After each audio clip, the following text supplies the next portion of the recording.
Magbalik tayo mga Zay. Itapit na lang natin yung mga bilihin dito. Habang gumagawa tayo ng tsaa. Yung ating tsaa. Ayan. So, mag-iinom tayo ng tsaa.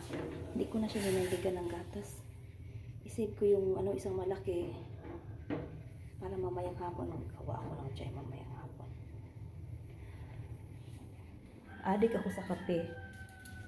Adik din ako dito sa chai. So ngayon guys, pag-usapan natin yung mga bilihin dito sa Pakistan. Dito masasabi kong mura. Pag i-convert mo kasi dito kasi sa atin, mas mura talaga dito sa Pakistan. Kaso lang kung ikaw ay yung sahod mo ay nasa minimum lang dito, mahirapan ka din. Kung sa atin din, kung yung minimum ka lang din sa atin at ikaw lang yung nagtatrabaho, mahirap, diba? Mahirapan ka din. Yung kumbaga, nangungutang ka pa. Yung sasahod ka, pero ibabayad mo din sa sa utang mo. Kunti na lang yung matira mo pamasahe. Tapos, mainit pa mamaya. Isang baso na yun. Tapos, magtrabaho ka ulit, pangutang ka na naman, pagkasahod mo, bayad mo na naman ang utang. Naranasan ko kasi yan sa atin. So, ganun guys. Dito, ganun din dito pag ikaw ay nasa minimum ka lang, yun, kapos ka din. Pero kung above minimum ka, makakaraos ka, lalong-lalo na kung may sarili ka ding bahay dito.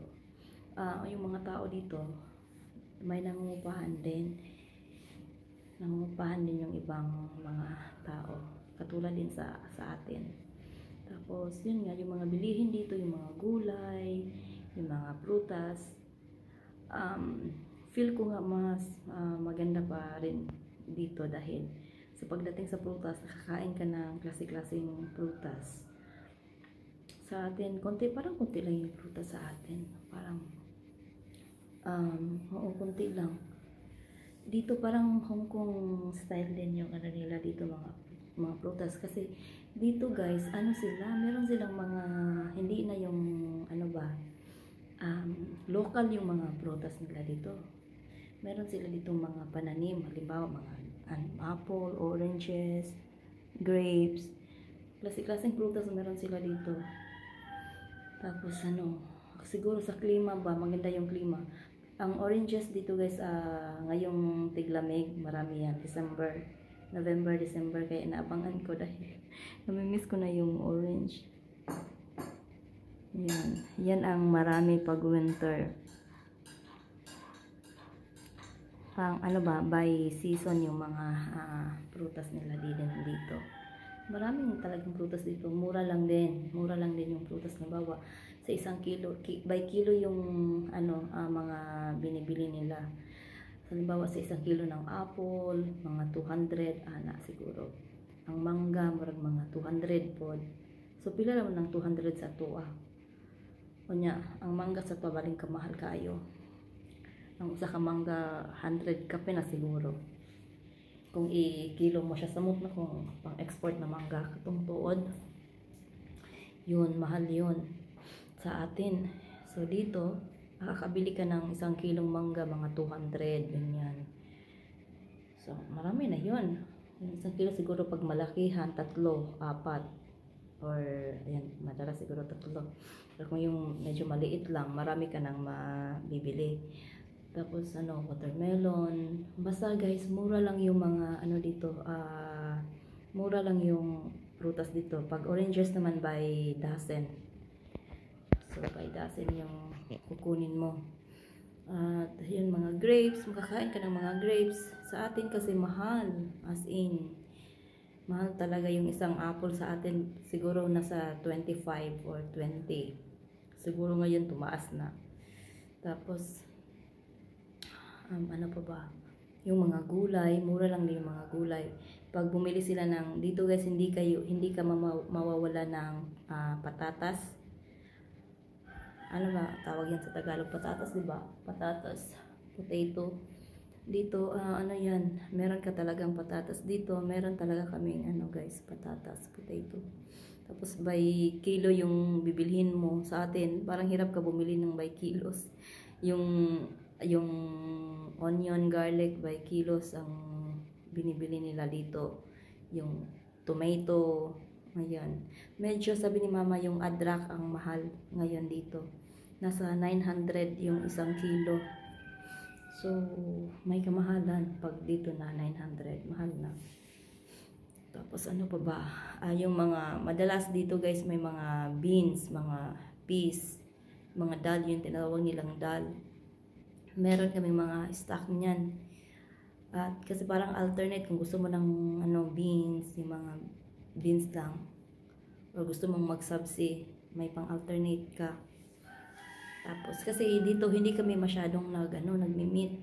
At dito naman, mahal ang isda dito.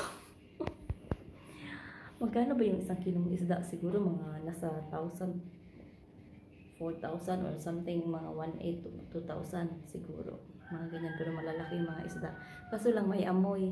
Kasi hindi siguro basta fresh na, yung katulad sa atin na hinuhuli doon sa dagat pa. So, ang ano naman dito, ang kamahalan yung ano, yung isda. So, madalas kami dito yung ano lang, manok at baka. Bihira lang din yung goat, kambing. Ayan. Pag si mama, kasi hindi si mama, kasi yung biyanan ko hindi siya nakakain ng beef. Dahil nga ano siya, high blood. So, pwede siya doon sa kambing. So, bihira lang din siya bumibili ng kambing. Tawag dito, karning kambing. So, ganon. So, manok at beef talaga. Pero hindi din kami talaga yung everyday meat, hindi. At yung 1 kilo atang manok dito, 1,000. So, 1,000, magkano na ba yan sa atin? Basta mas mahal sa atin guys. Kung sa atin yan, 1,000 dito, mas mura lang. Mas mura lang talaga dito. Basta may ano ka lang, maganda lang yung trabaho mo. Kaya maraming nag-abroad dahil feel ko hirap yung trabaho dito pa. At maliit lang yung sahod. So ganun, maraming nag-abroad katulad din sa atin, yung mga unskilled. So ganun ang ano dito guys, sistema. Parang balance lang din talaga. Kasi sa atin din pag minimum ka lang, hindi ka rin makakaraos talaga pag ikaw lang yung nagtatrabaho. Yung kikitain mo, mangungutang ka pa dahil hindi sapat, lalo na pag nangupahan ka. So siguro pag nangupahan ka, medyo konti lang yung expense mo, pero kung nangupahan ka, yun mahirap. Ay, ganun guys. So sa amin, meron kami ni John, dahil dalawa na yung anak namin, so na kami ng bukod. Hindi din, dati kasi umaasa lang kami doon sa mga magulang ni John, lalong-lalo na sa pagkain. So, kahit si John, pinaporsige ko na maghiwalay na tayo ng kusina dahil na tayo, yung dalawa na yung anak natin. Kumbaga nakasandal pa rin kami doon sa magulang ba. At may time talaga na yun, nangyari yun na nagkabukod kami. So, si John lahat gastusin dito sa kusina. Ako naman, sa halimbawa, sa snacks ni Scarlett, sa diaper ni Aros, sa akin yun. Yung mga gamit ba na, yung mga sabon, yung mga ganyan. So, pagdating sa pagkain, kay John at mga bills. Halimbawa, yung sa electricity namin, sa tubig. Sa tubig kasi minsan lang dahil yung aming, may natin pag-usapan kasi mahaba na naman yung ating topic ko. Nasira yung aming guys ba, yung ba tawag yan, boring doon sa boring, hindi ko lang alam kung anong tawag dyan. Basta doon kinukuha yung tubig galing sa taas. Lang siya, nag-bling bling. Siguro tapos na to. Sige guys, mamaya na lang natin